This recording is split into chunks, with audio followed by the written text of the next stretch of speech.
despite losing to the 76ers last night, James Harden had his 20th straight game with 30 or more points. He didn't even play in the fourth quarter. He joined Wilt Chamberlain as the only players in NBA history with 30 points scored in 20 consecutive games. So let's take a look at Harden's elite company here. Harden and Wilt with almost identical numbers and points per game, but Harden playing significantly less minutes per game. Stephen A., is James Harden the best offensive player since MJ? No, I'm not going to give him the edge over Kobe yet. Kobe was something special. There's no question about it. There's a reason why we mention MJ, we mention Kobe. I will acknowledge this.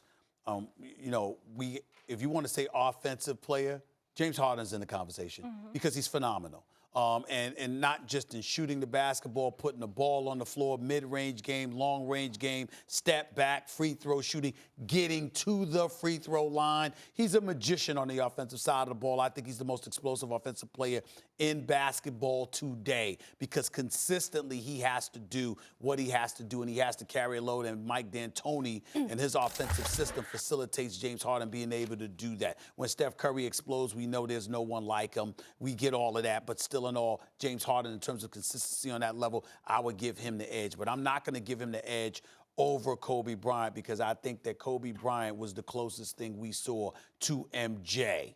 And not only that, Kobe Bryant delivered on the defensive side of the ball for most of his career. When he got older, that wasn't the case. But for most of his career, he was a force defensively as well. James Harden's an incredible offensive player, yes. But I think a couple things are going on here. He's become overrated offensively. Steph Curry's a better offensive player than James Harden. If Mike D'Antoni was Steph Curry's coach, maybe he'd average 40 points a game. Who knows? Because he would be shooting all the time. You want Steph Curry just to run, pick and roll? Well, he's not as strong as James Harden. He can't get to the basket, finish in the paint the same way James Harden can't get to the free throw line. Okay, let's say he wouldn't get to the free throw line as much. Do you know how much of a better three-point shooter Steph is than James Harden? It is a different universe of ability shooting from three. Well, that much is true. Right. And now imagine him in a D'Antoni system as the focal point of an offense. We disagree there. The point is this.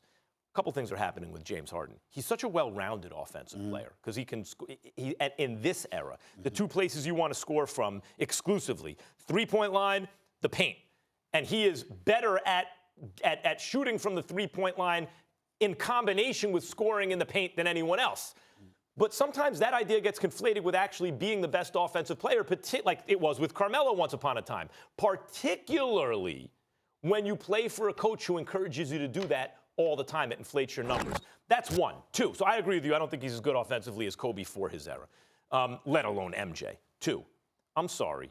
He's played 700-something regular season games, over 100 postseason games. Because the postseason in the NBA is very long. You cannot just limit this conversation to the regular season. When you say offensive player, fair. it is ridiculous to say the highest leverage games don't count at all. Well, in fact, they count more. Stephen A., here's his three-point shooting in the last three postseasons for a team that relies on this. 30% last year, 28% the year before, 31% the year before, and so they lose. Yeah, that's a different argument for another day, not refuting it. Here's where you and I differ.